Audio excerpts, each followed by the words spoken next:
energy and chemicals in ecosystems. Okay, so the first thing that is important to realize about energy and chemicals is that they are going to sort of move through and interact with the ecosystem in different ways. Okay, energy, due to the second law of thermodynamics, has to flow through an ecosystem. Okay, so the second law of thermodynamics says that anytime you transfer energy, some of that usable energy is going to be lost as heat. Right, so we say that energy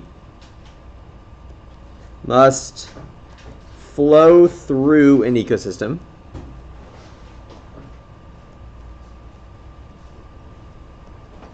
And that is because the second law of thermodynamics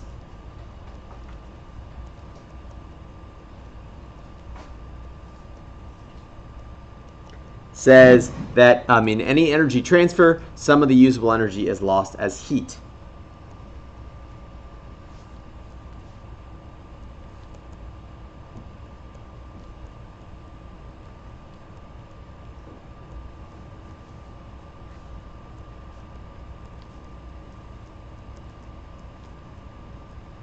It's for this reason that there can't be living things, there can't be ecosystems whenever there's not a constant supply of energy. Okay, so that energy is constantly supplied to Earth by the sun, right? So the sun gives a constant input of energy.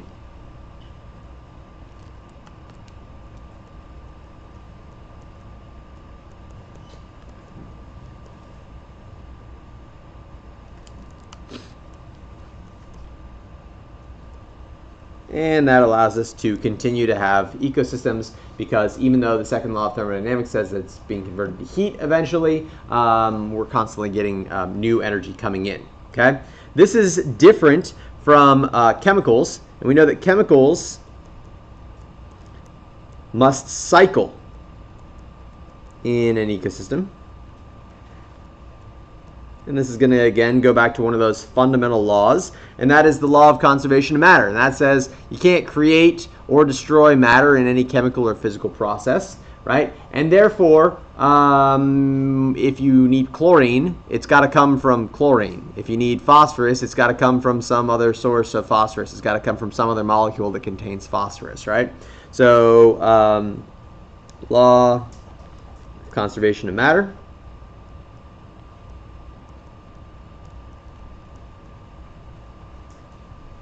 says you cannot create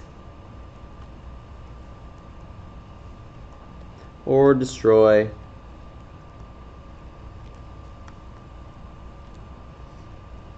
matter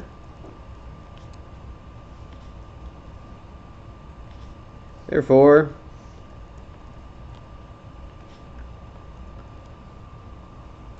all elements used in an ecosystem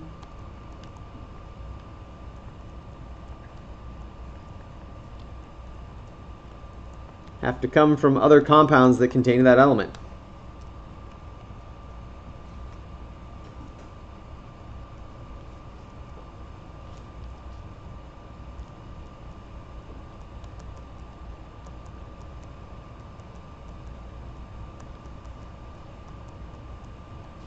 So that's why we have like a nitrogen cycle and a phosphorus cycle and a carbon cycle and a water cycle and things like that, because those things are going to stay nitrogen. Nitrogen is going to remain nitrogen. Nitrogen is not going to turn into phosphorus or anything like that, right?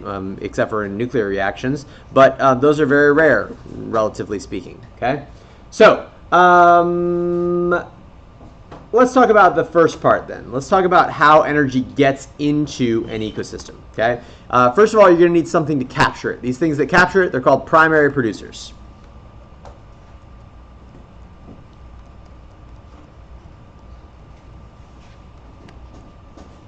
And the job of a primary producer is to absorb and capture energy, either from sunlight or from organic or inorganic chemicals. So these are organisms that capture energy from sunlight. If they're using sunlight, we would call them photoautotrophs. or inorganic chemicals.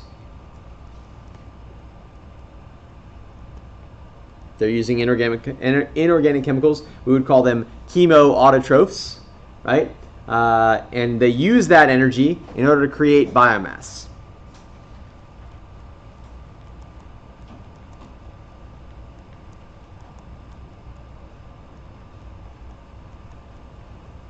The more energy that they use to create biomass, the better. Okay?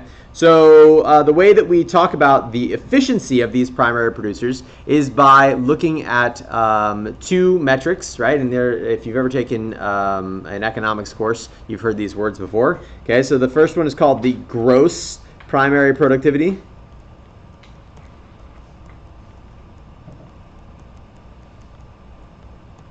Okay, and gross just means total. So this is the total amount of energy taken in. Total amount of energy absorbed and captured.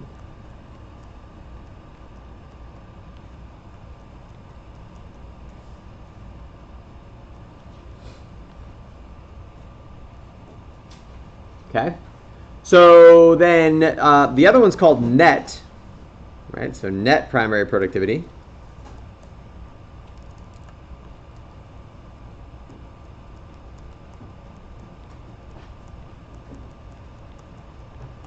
And the net primary productivity is going to be the amount of energy that gets absorbed that's then converted into biomass.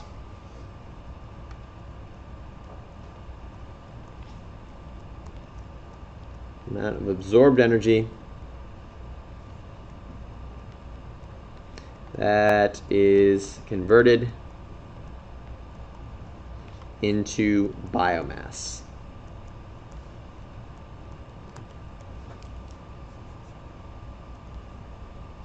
So let's say you had some photosynthetic organism that also had the ability to swim around and had like a nervous system or something like that. Okay, that would have a terrible net primary productivity because it's going to absorb a lot of energy, sure, but it's also going to use most of its energy because it's got to provide the energy to swim, and it's got to provide the energy for its nervous system and stuff like that, and therefore that's really not a very useful primary producer. In order to figure out what the net productivity is, what we're going to do is we're going to take the gross productivity and we're going to subtract out metabolic energy.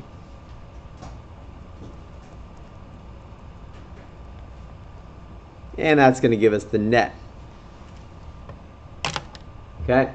So as an organism gets bigger, its metabolism increases, generally speaking. And so that means that its net primary productivity is going to be worse. It's not going to make as much usable stuff per the amount of energy that it's absorbing. Okay? And this goes for not just producers as well, but also consumers. So you may not normally think about this, but consumers are also producing. Right? We're just not the primary producers, but we're consuming organic compounds and we're making more biomass. And that's a process of producing, right? It's called secondary production. And it's important in the food chain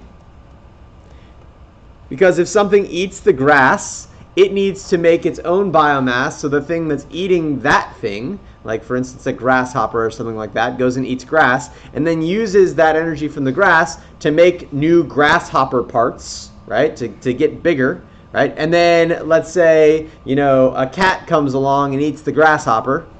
That cat is not getting energy from the grass directly, it's getting energy from the biomass of the grasshopper, right? Okay, this is called secondary production. Secondary production is the amount of energy consumed that's used to make new biomass.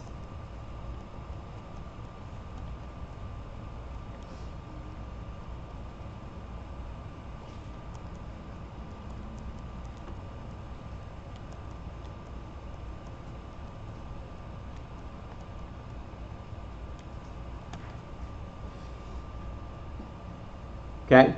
So, some important stuff about this.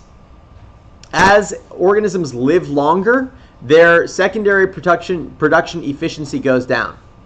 So, as organisms live longer, secondary production goes down.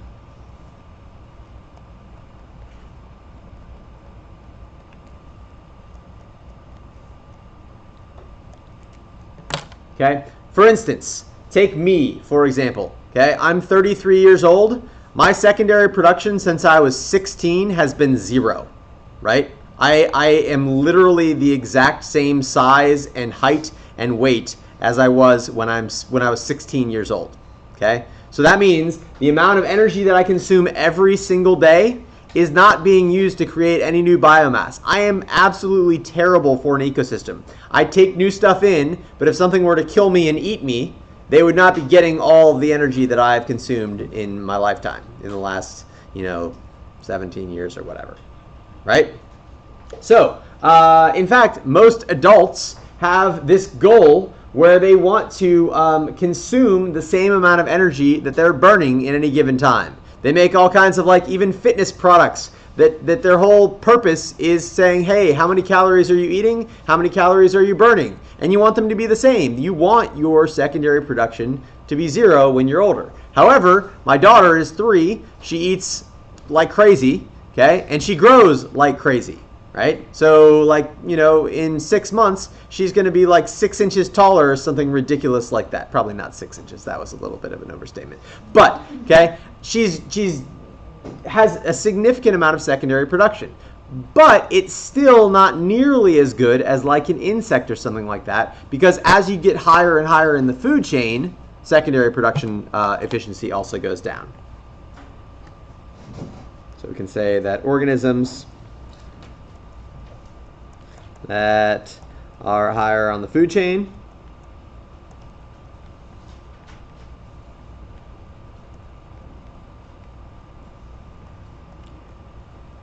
have poor secondary production efficiency.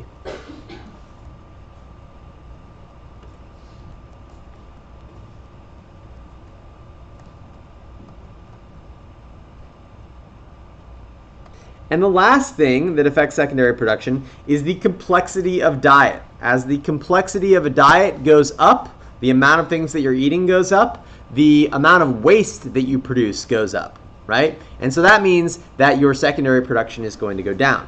So as diet complexity increases,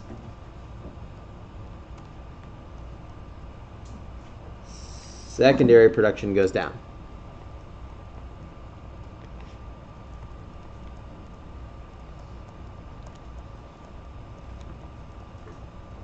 Because the waste increases. Yeah. What exactly do you mean by diet complexity? So yeah, I was going to talk about that.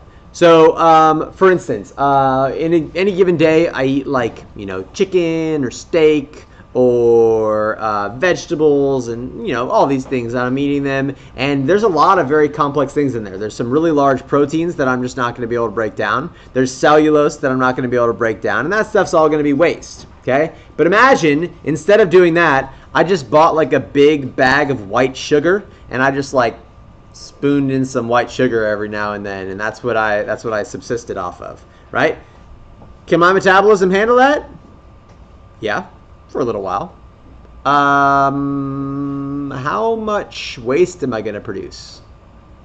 Not much. In fact, basically none, right? Because the stuff that I'm eating is sugar, and my body's super good at absorbing and breaking down sugar, right? And so I'm not going to have very many waste products at all. In fact, the only waste products that I'm going to have are my personal body waste, meaning when red blood cells get recycled and stuff like that, that all goes into waste. But for the most part, no waste at all, because it's sugar and I'm super good at breaking down sugar. Okay? If you look at a caterpillar, for example, okay, unlike what the Hungry Caterpillar book would have you to believe, caterpillars do not eat slices of pie and ice cream cones and whatever else the hungry caterpillar eats and gets a stomach ache, right? They eat leaves and grass and stuff, okay? And they're super good at digesting it. And so caterpillars have awesome secondary production. In fact, the entire purpose of a caterpillar is to get bigger. Okay, so let's think about what a caterpillar does. Okay, does caterpillar have a lot of like thought process that it goes through? Does it have a huge brain? No, almost no brain. So it's not using a lot of energy for its nervous system. Okay, is it warm-blooded or cold-blooded? Cold-blooded, right? Because it's an insect. So it's not regulating its own temperature. A lot of my metabolism is based on regulating my temperature, right? So caterpillar doesn't have to worry about that. How fast does a caterpillar move? Not very fast at all. Okay, so it's not burning a lot of calories by moving, right? That means that almost everything that this caterpillar is eating is getting broken down, so it has very little waste. It has a very slow metabolism, so it's not using a lot of calories for its metabolism. It's using almost all the calories that it's taking in to make more caterpillar, and therefore eating caterpillars is super efficient, right? So like if we got to the point where we needed to like make more food and we needed to have like animal protein like that, a good way to do that would be to farm caterpillars or really any larval product, right? Because larva is just the process or the part of the insect lifespan where they take in and make a lot more stuff, right? So like you could consume mealworms or something like that, and that would be really efficient for you because mealworms are really good at secondary production because they don't have metabolisms, they don't have high metabolisms, they don't have a lot of thought process, and they move pretty slow, right? And they can digest a lot of stuff. Okay, so let's talk about trophic efficiency. This process of trophic efficiency.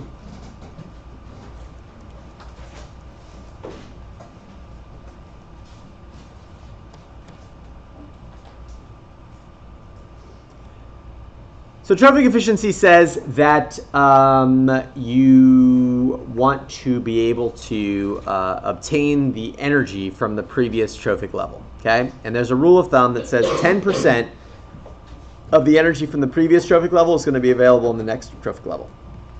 Okay, so the amount of energy passed from one trophic level to the next.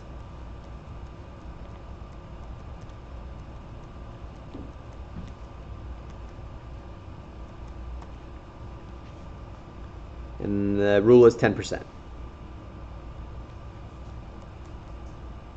10% rule says 10% of energy will be available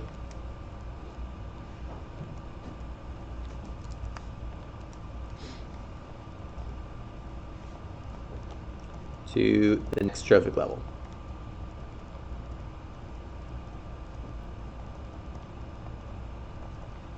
Okay, so let's talk about biomass pyramids. Okay, biomass pyramids are a way of visualizing trophic efficiency. Okay, and these are all, like I said, this is a general rule, this 10% rule thing. So here's my biomass pyramid. It's got 5 lines on it.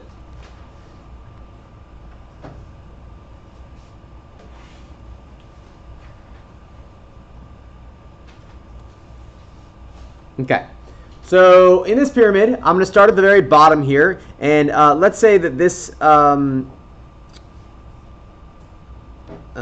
this ecosystem has 10,000 kilograms of grass. And when I say grass, or kilograms of grass, what I'm talking about is dry biomass, meaning like if you took that grass and you put it into like a food dehydrator or something like that, and you took out all the water, that you would be left with 10,000 kilograms of actual biomass, no water in there. Okay, so this is dry biomass. Kg equals dry biomass. So 10,000 kilograms of dry biomass of grass. That's kind of a lot of grass, right? It's 22,000 pounds, 11 tons of dry biomass of grass. Okay, let's say in this particular ecosystem here, that the thing that eats the grass is insects. okay, or insects. So I could have 1,000 then, because that's 10% of 10,000. I could have 1,000 kilograms of insects. Insects are feeding off the grass. Okay, let's say the thing that eats the insects are rats. I could have 100 kilograms of rats. Let's say the rats are eaten by cats. I could have 10 kilograms of cats, dry biomass of cats. And let's just say, for the purpose of discussion, that this is humans at the top, and we're going to eat cats. Okay, that means that I could support 1 kilogram of human.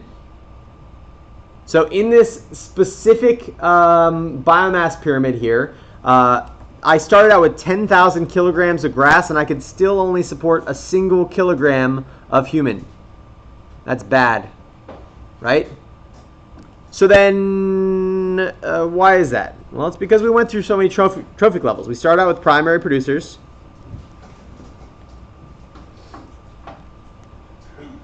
Okay, then we went to the primary consumer. Then we went to the secondary consumer. Then the tertiary consumer. And then the quaternary consumer.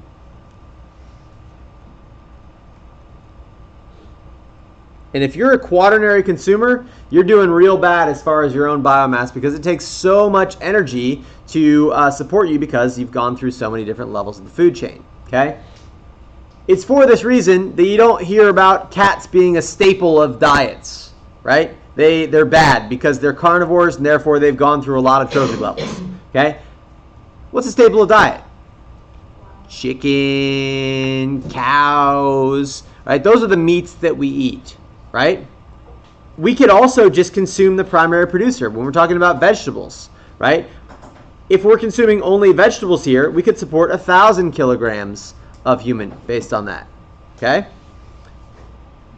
But we don't just do that. Okay, so let's look at some examples. Let's say, we are in a severe crisis, right? And we need to support more humans.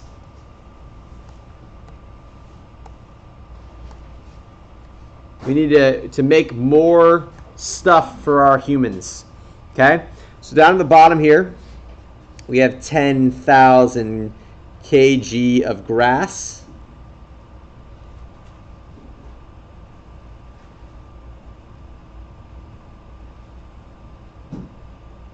Okay? And then I'm going to have cattle, because cattle eat grass, right? Cows. Let's say I get 1,000 kilograms of cows out of this. That can support 100 kilograms of human. So that's better. We've done a good thing.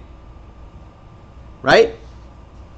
It's better than the 1 kilogram, because we skipped a bunch of levels there. We directly ate the things that were eating the plants, and that's better. Okay? But we can also go up and look at secondary production and say sometimes it's not always this 10% rule. So like I said, in the case where we were trying to support as many humans as possible, maybe 10,000 kilograms of grass could support, 5,000 kilograms of mealworms. Because, as we said, mealworms are much more efficient. They have much higher trophic efficiency, right? Or secondary production efficiency. And therefore, we could support 500 kilograms of humans with that, okay? So it's not always 10%. This 10% thing is a general rule here. And you can see in this case that it wasn't exactly 10%. Okay? There's one other option here, one other thing that can happen with these biomass pyramids, and that is they can occasionally be shaped like this. Okay, this is a aquatic marine biomass pyramid.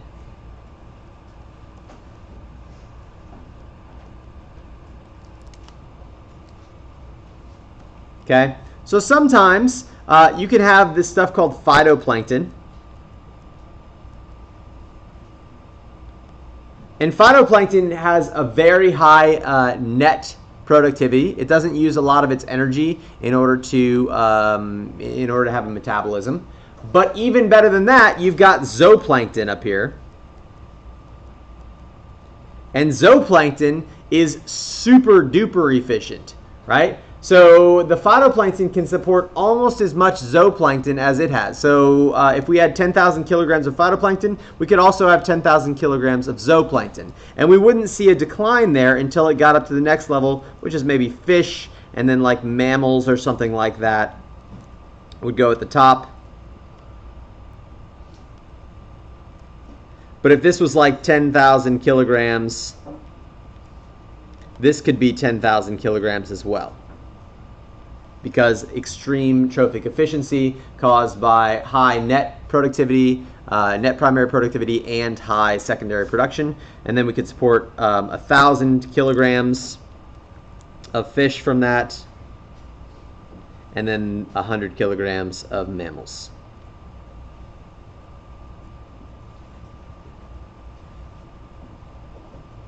Make sense? Okay. Let's talk about, let's do it down here. Let's talk about chemical cycles.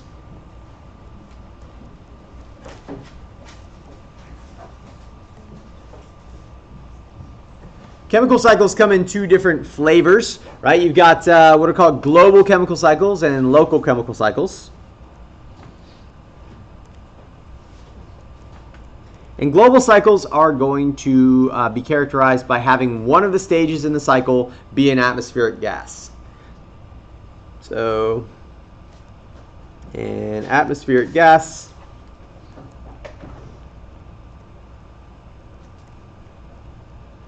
is one stage of the cycle. Okay? So you've got things like the carbon cycle that includes carbon dioxide, which is an atmospheric gas. You got things like the nitrogen cycle, which includes atmospheric nitrogen. You've got the water cycle, which includes water vapor, which is an atmospheric gas. You've got methane gas, which can also be part of the carbon cycle. And then you've got also sulfur dioxide, part of the sulfur cycle. Okay. Then you've got local cycles. And local cycles are going to have the vast majority of their steps in ground minerals. Okay, so the cycle consists of ground minerals.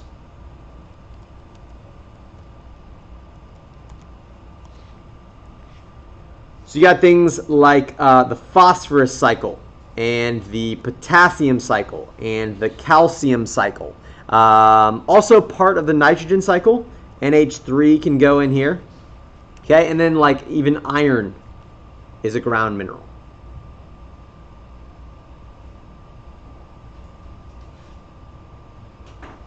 Okay, so we see we included nitrogen in both spots. That's because even though this nitrogen is here, it's very difficult to use this nitrogen. Like I can't use the nitrogen that's in the air because it's N2, which is triple bonded, which means that we can't really get access to it. The only thing that can convert N2 into NH3 is nitrogen fixing bacteria, and so also lightning strikes. But that's where that has to come into contact or come into effect. And as a result, NH3 that's in the soil turns out to be pretty important as well.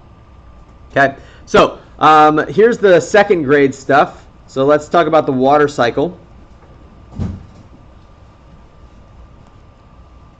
Water cycle is pretty easy. It says that you've got two types of water: groundwater. That's water that's in the ground. And then you've got surface water. Groundwater often flows into surface water, provides springs and things like that. Surface water evaporates. And as that evaporation happens, it will condense.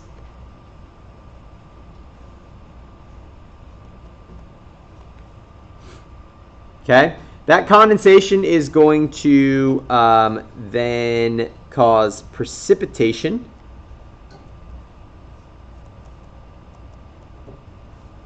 Okay, precipitation can cause or can lead to two things. Okay, number one, it can lead to something that's called percolation.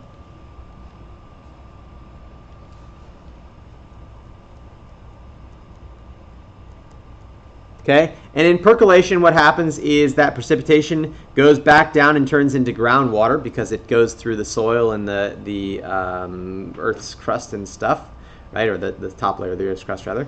And then you've got runoff, where precipitation just turns back into surface water.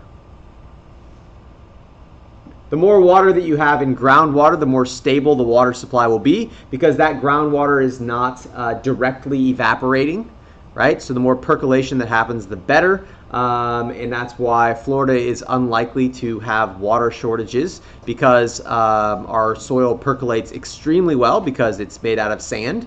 And in areas where you have more clay in the soil, you get much more runoff that leads to more surface water, that leads to more evaporation. And there's no guarantee that when this evaporation happens and turns into condensation, that water is going to fall back in the same area, right? So it could, because of weather patterns, move that cloud away from that area, and then it will fall down in a different place, right? So Florida's got this really good aquifer called the Green Swamp, tons of groundwater, and therefore it's unlikely that Florida goes into an extreme drought the way that California is in an extreme drought right now, because we have less surface water and more groundwater. Okay. Let's talk about the carbon cycle.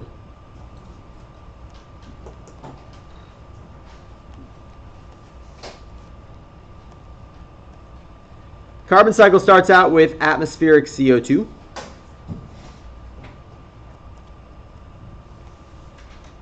The atmospheric CO2 then goes through carbon fixation.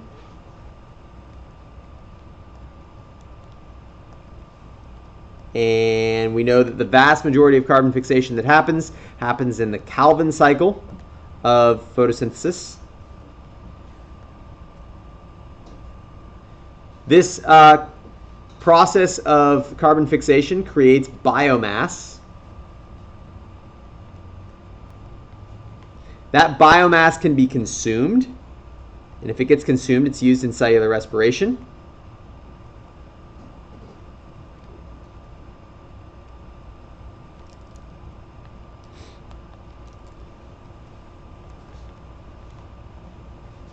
And cellular respiration then creates atmospheric CO2. Okay? Sometimes that biomass is not consumed and the thing just dies.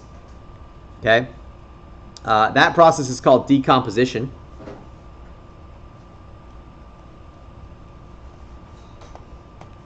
Okay? Sometimes decomposition leads directly to atmospheric CO2.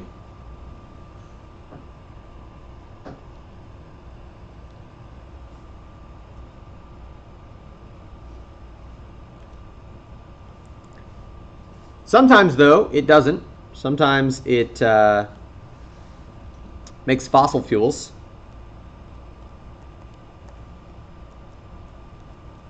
And then those fossil fuels can combust.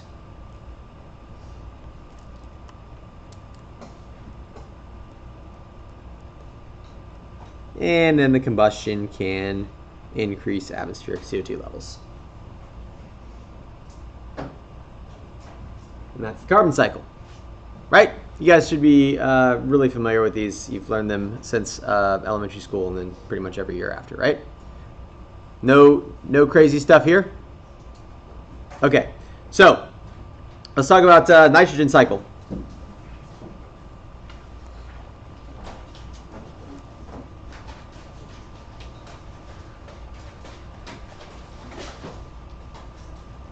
Nitrogen cycle, you've got atmospheric nitrogen.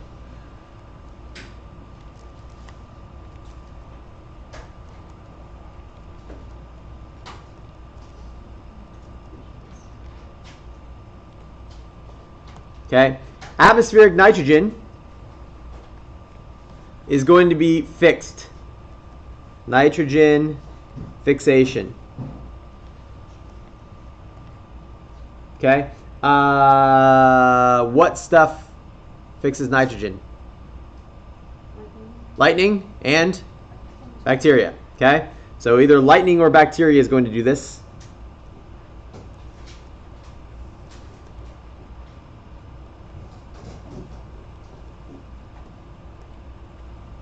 And it's going to produce mostly NH3, which is ammonia.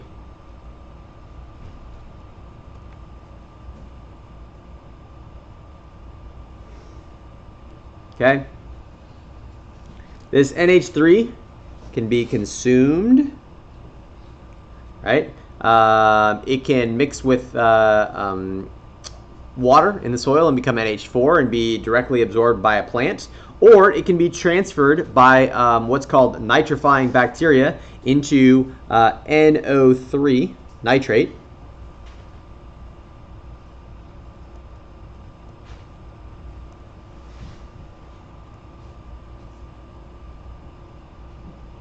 Okay, both of these things can be absorbed by plants.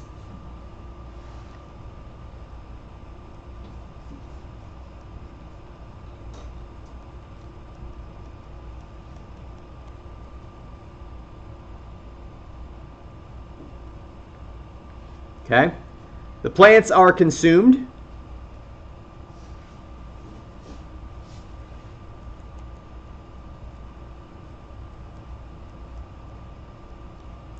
Right, and then made into more stuff, animal biomass, right?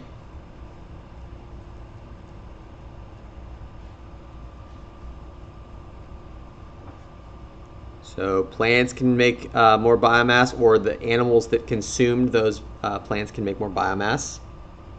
Okay, and this process can go on and on and on, or they can just die, right? And if they die, then they're going to be decomposed by what's called denitrifying bacteria. And decomposition is going to then make atmospheric nitrogen.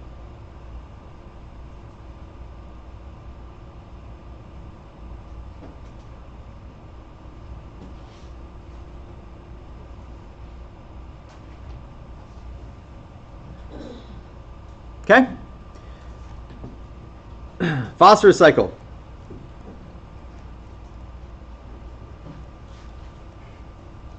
Phosphorus cycle is weird. So in the phosphorus cycle, what happens is you've got ground phosphorus. So phosphorus contained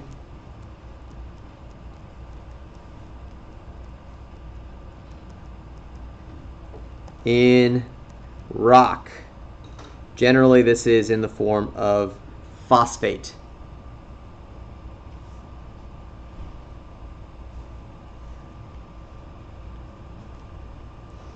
It goes through the process of erosion. Right? Now we have phosphate ions. Okay? So that's PO4 3 minus ions. Okay? Then it's picked up by some animal or plant or something like that. So plant absorb phosphate ions.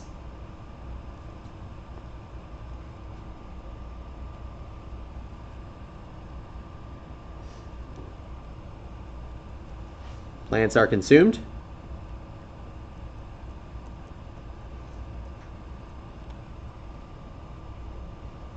Okay.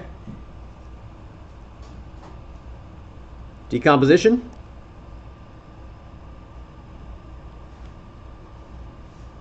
And that goes back here to phosphate. So then, how do we ever get back to phosphorus contained in rock? What's that? Yeah, so occasionally, if something dies, it might like float down into some horrible hole in the bottom of the ocean where nothing can survive. And in that case, you get what's called sedimentation, right? And so it can't be decomposed back into phosphorus here, or into phosphate. And so then it might sediment, right? So we'll just do a little like...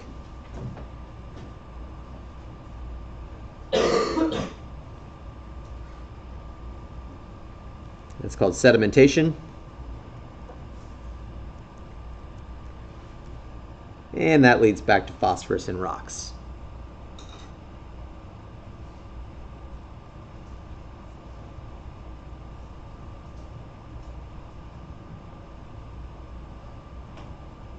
So, if you want your plants to grow really tall, you're going to want to put fertilizer on them.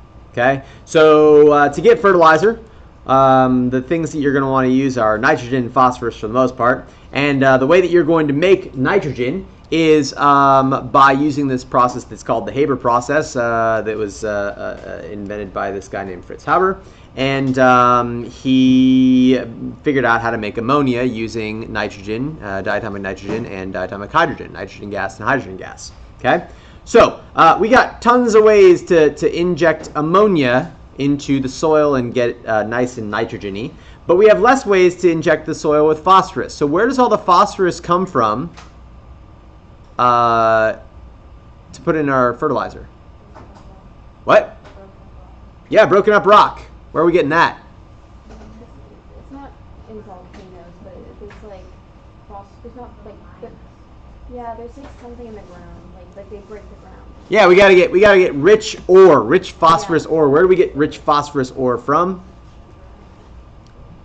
Areas that were previously shallow seas. Okay. Tampa. Oh yeah, we have a phosphate. Yeah, we got tons and tons and tons and tons of phosphate being exported from Tampa. Pretty much all the phosphorus that goes into the fertilizer for the entire southern United States comes from the Tampa Bay area. Okay, and the way that we do that is we take a whole bunch of this ore, this phosphorus ore, and we run really concentrated sulfuric acid through it, right? And that brings out the phosphoric acid, and the sulfur kind of goes back into that spot, and we get a whole bunch of phosphorus out then in the form of phosphoric acid. And then we've got all this leftover stuff that's called phosphogypsum that we've taken pretty much all the phosphorus out of. And so we've got to do something with that because it's slightly radioactive and we got like laws against that and stuff. And so we put it in these giant piles. And if you've ever taken the Crosstown Expressway out to Brandon or have ever been on the Palm River, you know that there are these giant mountains out in the distance. And those mountains that you see out in the distance are not mountains at all. They are piles of phosphogypsum, which is the used up ore from all of our phosphorus plants. There's a really big company that is around here called Mosaic.